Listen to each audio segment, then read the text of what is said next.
Welcome, curious minds, to the deep dive. Today we're digging into, well, a really unique stack of source material. We've got this super detailed look at equine tendonitis. Really shows you the challenges these high-performance animals face. Yeah, absolutely. And then we've also got a quick but pretty fascinating glimpse into a totally different area, pet brain parasites. You're right, quite the contrast. Yeah, so our main goal here, our mission, if you like, is to pull out the most important bits, the surprising stuff, help you get up to speed quickly on these two very different but important aspects of animal health. Exactly. It's kind of amazing how things that seem totally unrelated can teach us so much about health and healing and resilience overall. We're definitely going to uncover some surprising facts today, hopefully give you some aha moments about keeping animals well. Looking forward to it. Okay, so let's unpack this equine tendonitis first. Yeah. Basically, we're talking about injuries to those tendons in a horse's leg. You know, the tough sort of rope-like things connecting muscle to bone. Right. And it usually hits two specific ones, the SDFT, that's the superficial digital flexor tendon. Yep. And the DDFT, the deep digital flexor tendon. Exactly. And the why behind it, especially in, say, racehorses, is pretty fascinating and a bit worrying, actually. How so? Well, think about the SDFT. When a thoroughbred is galloping flat out, it stretches, right? Normally, up to maybe 16% of its length. Okay, 16%. But here's the kicker. If it gets stretched just a little more, like 20% or maybe slightly over, it fails. Wow, so just 4% more stretch. Just that tiny bit more, that small safety margin. Yeah. It's a huge factor in why we see so many STFT injuries in racehorses. It really highlights the incredible biological precision these animals operate under, and the vulnerability, too. That makes sense. It's a really fine line. It really is. So when that excessive load happens, it literally tears the tiny collagen fibers apart, and the stuff around them, the extracellular matrix. Yeah. And that causes bleeding inside the tendon. A hematoma forms, basically bruised deep inside. Then the body rushes in inflammatory cells, fibrin, trying to clean up. So the healing starts right away. Well, yes. But the type of healing is crucial. First, the body lays down type 3 collagen. Think of it like a quick patch job. Okay. It gives some stability early on, but it's not actually very strong. That's what dominates for the first, say, 6 to 8 weeks. Only 6 to 8 weeks. Right. After that, a much slower process called remodeling kicks in. Stronger, more organized type I collagen starts replacing that weaker type 3 stuff. Ah, so the good stuff comes later. Exactly. The tendon gets reshaped, the fibers try to line up properly with the direction of stress, and the strength improves. But, and this is a big but, this remodeling takes months, many months. And here's where it gets really interesting and kind of frustrating, I imagine. Yeah. Even after all that healing time, the tendon often isn't like back to its original state, right? That's the challenge. You can still have too much of that weaker type 3 collagen hanging around. The new fibers might be smaller, not as well organized. And this can persist for, well, up to 14 months sometimes. 14 months. Wow. Yeah. It's a real reminder that healing isn't always perfect restoration. The body often goes for, quick stability over getting back that original perfect strength. Which explains why they're so prone to getting injured again. Precisely. That high rate of re-injury is a major problem. So who are we mainly talking about here? Which horses are most affected? Okay, so for the SDFT injuries, thoroughbred racehorses are definitely high on the list. Incidence rates are pretty significant, like 8 to 43% in some studies. It's a huge range. It is. Depends on the study population. Yeah. We also see it a lot in upper-level event horses, CCI competitors, more than one-day eventers. And international show jumpers, especially if they're older, say over 15. And it's usually the front legs. More common in the front, yes. And often, unfortunately, both front legs can be involved. Bilateral, okay. And the DDFT. DDFT injuries tend to show up more in the hind limbs, and typically in dressage horses and show jumpers. Gotcha. And is there a typical profile, like a signalment, as vets call it? Yeah, pretty specific. For SDFT, it really is those elite athletes. Thoroughbred racers, top eventers, Grand Prix jumpers. Interestingly, you don't see it nearly as often in like standardbreds or racing quarter horses, polo ponies, fox hunters. So the intensity really matters. Seems to. And for the DDFT, it's most common in jumpers or dressage horses, usually over 10 years old. So knowing these patterns helps vets, be more vigilant with certain groups. Right. So, okay, imagine you're a horse owner. What signs would make you think, maybe this is tendonitis? Well, often the history is key. Owners might notice a sudden lameness, usually just one leg, that seems to get better when the horse rests. Okay. You might feel or even see swelling along the back of the cannon bone area. It might feel warm or tender if you press on it. If it's a chronic thing, the tendon itself might look bigger, sort of thickened. Sometimes it gets that classic bowed look, like convex, bulging outwards. Ah, the bowed tendon. I've heard that term. Exactly. And on a vet exam for STF tendonitis, besides that bow, you might see fluid swelling around the digital sheath that sleeve the tendon runs in. Mm-hmm. If it's near the hock, sometimes they call that curb. The lameness itself can vary a lot. Mild cases, chronic ones, maybe barely lame. Moderate injuries, usually a clear, acute lameness. And does where the injury is matter for the signs? It can. Like, if the injury is high up, near the carpus, the knee, flexing that joint might make the lameness worse. A horse might even stand with the knee slightly bent, and in the worst case, complete rupture. That's severe lameness, and the fetlock joint actually drops down towards the ground. Very dramatic. Gosh. And for the DDFT, the deeper one? Usually milder lameness, maybe moderate. Sometimes flexing the lower limb makes it more obvious. But the tricky part is if the injury is deep inside the hoof. Right, hidden away. Exactly. Yeah. You might just see lameness with no other obvious signs like swelling or heat. You might see fluid in the digital sheath. Or maybe swelling up near the hock or carpus if the injury involves the tendon structures higher up. Okay. So what actually causes these? Is it just running too fast or jumping too high? That's often the main trigger. Excessive biomechanical load, just too much stress. But it can also happen from direct trauma. Like getting kicked. Yeah, or a cut, a penetrating wound, especially if it gets infected in the tendon sheath, and even bandages applied too tightly, that can cause a bandage bow. Right. And the risk factors. What makes a horse more prone? Well, speed and jumping, definitely. Age is a factor.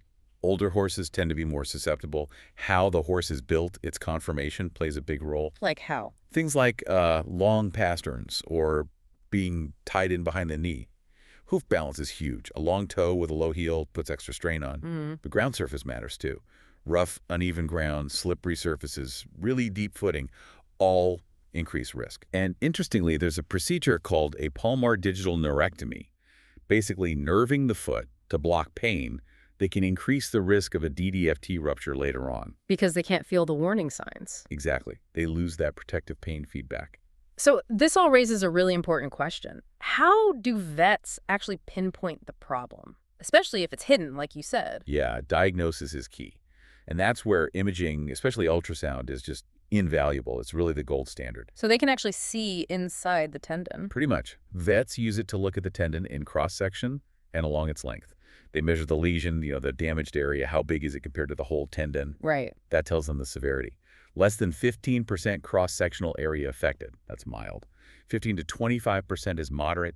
Over 25% is severe. And what does the damage actually look like on the ultrasound? Okay, so for a fresh injury, an acute one, you often see these dark, fluid-filled spots right in the core of the tendon. We call them focal anechoic core lesions. Black holes, basically. Basically, yeah. Showing where fibers are totally gone. Sometimes you see the hematoma, the blood clot. For older chronic injuries, the tissue might look less bright, less organized, decreased echogenicity, abnormal fiber pattern, sometimes even little bits of calcium, dystrophic calcification. They also look for just overall thickening of the tendon, or if tissues are sticking together, adhesions and extra fluid in those tendon sheaths. It's really crucial to scan carefully, especially the sides of the DDFT, because lateral injuries are common and easy to miss. Are there other imaging tools besides ultrasound? Definitely. MRI is fantastic, especially for those DDFT injuries inside the hoof. It can show core lesions, tears, problems right where the tendon attaches to bone. X-rays are useful too, mostly to see any calcification or bone issues. And other diagnostics? Sometimes vets use nerve blocks, diagnostic analgesia. They numb specific areas to figure out exactly where the pain is coming from. Pinpointing it. Exactly. And in some cases, they might use tenoscopy, inserting a tiny camera into the tendon sheath for a direct look. That allows them to clean things up, maybe remove foreign material if there was a puncture wound. Okay, so once you have that diagnosis, what are the goals? What are you trying to achieve with treatment? Right, the aims are pretty clear. First, limit the inflammation, get that initial swelling down, control the pain, obviously, prevent any more damage, optimize the quality of the tendon repair you want it to heal as strong as possible. And then, the big one, get the horse back to doing its job, but with the lowest possible risk of it happening again. And how do you actually do that? What's the main approach? Well, the absolute cornerstone, the thing you have to get right, is a controlled exercise program combined with rest. Right, you mentioned that earlier. Strict rest first. Yep, starts with strict stall rest. Yeah. Then, depending on how bad the injury was, maybe a small paddock turnout, but not for a while. Like Right. no sooner than 4 months after a mild injury, maybe 6 months if it was moderate to severe. 4 to 6 months before even paddock turnout. That takes patience. Huge patience. And the exercise itself is very, very structured. It's a gradual progression over months. Can you give an example? Sure. It might start with just hand walking, maybe 30, 45 minutes a day for, say, 4 weeks. Then the next level might introduce short periods of trotting, maybe 5 minutes, increasing gradually over another 4 weeks. Okay. Then you slowly build up the trot time, then introduce canter, maybe slow galloping, eventually building up distance and speed like breezing. And finally, if all goes well, back to racing or full work. Each level might last around 4 weeks. Wow. That's a long process. It is. And the absolutely critical part is monitoring. Ultrasound scans and lameness checks have to be done between each level. So if there's still lameness or the ultrasound looks iffy, You back off. You decrease the exercise level, maybe go back a step. You don't push through it. makes sense. Anything else besides exercise? Oh, yeah. Good nursing care, cold hosing, poultices, support wraps initially. And diet is important too. Reduce calories while they're stuck in the stall. Right. Don't want them gaining weight. Exactly. And client education is massive. Owners have to understand how crucial early recognition is. And they have to stick to that exercise program religiously. Because that risk of re-injury is always there, especially if they do too much, too soon. Okay, so controlled exercise is king. What about medications or other therapies? Yeah, they definitely have their place. Systemic anti-inflammatories like phenylbutazone, Buta, are standard early on to manage pain and swelling, usually for maybe 7 to 10 days. Sometimes vets inject things into the tendon sheath itself, like sodium hyaluronan or certain corticosteroids, to calm inflammation locally. Inside the sheath, not the tendon. Right. Injecting corticosteroids directly into the tendon lesion itself or right around it is generally a no-no. It can actually weaken the repair. Good to know. What about like newer stuff? Stem cells, PRP? Yeah, those are becoming much more common. Intralesional stem cells, platelet-rich plasma, or PRP. The idea is to inject the horse's own concentrated healing factors right into the injury site to try and boost the repair process. Interesting. There's also shockwave therapy, extracorporeal shockwave therapy, using sound waves to stimulate healing. And of course, proper hoof care and shoeing are vital throughout to manage the forces on the leg.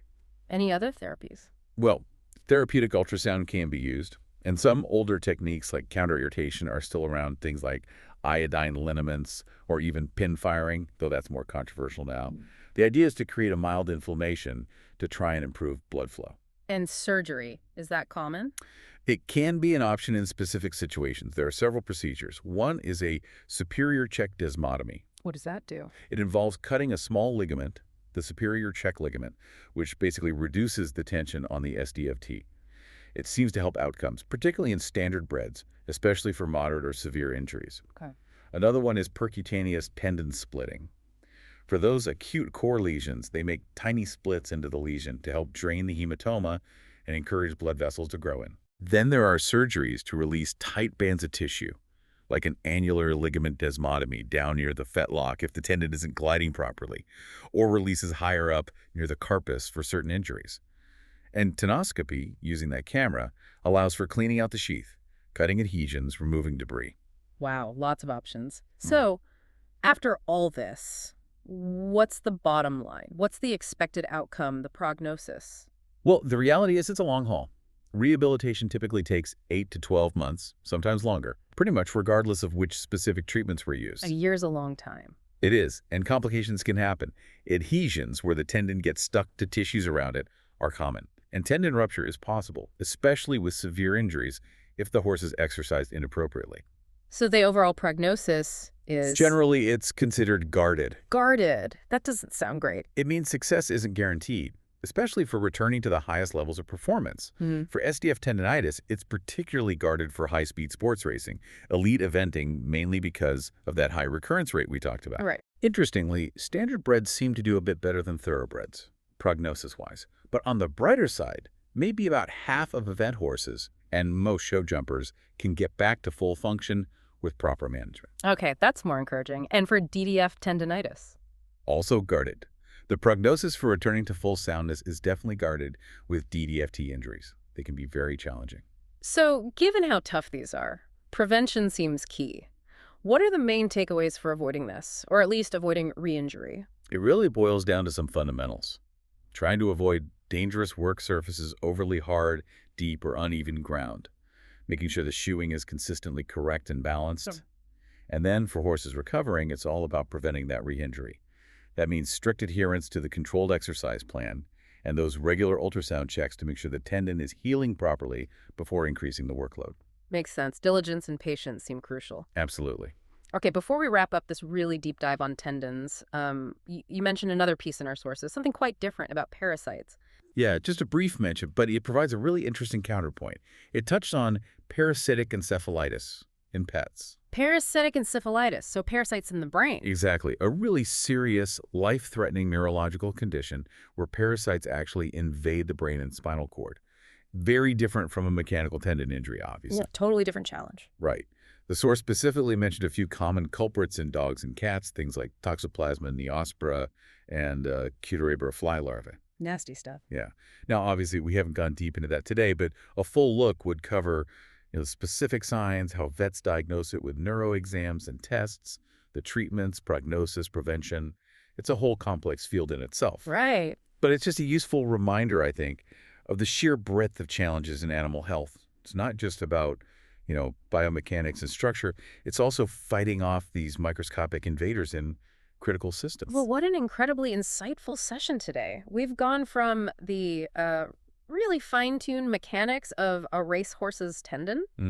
Those tiny margins. Yeah, those tiny margins, all the way to, well, microscopic parasites causing havoc in a pet's brain. It really underscores the complexity and, honestly, the dedication needed in animal care. It really does. It highlights how crucial it is to understand the underlying biology, the mechanisms at play, whether it's how collagen heals or how a parasite attacks the nervous system, and the need for really detailed long-term plans. So for you, listening, our dedicated learner, what's really standing out for you after this dive? Thinking about these specific biological challenges like, the body's quick fix healing that isn't always perfect or that tiny 4% stretch difference being critical. How does that maybe shift your view on health and healing and resilience more broadly? And maybe a final thought to chew on. When you consider the incredible precision, the painstaking effort involved in healing these high-performance animals, managing collagen regrowth week by week, orchestrating months and months of careful rehab, what does that tell us about the delicate balance within any biological system and how profound the impact can be from even, small safety margins or slight deviations from what's ideal? It kind of reminds you that even great strength can hide some subtle vulnerabilities.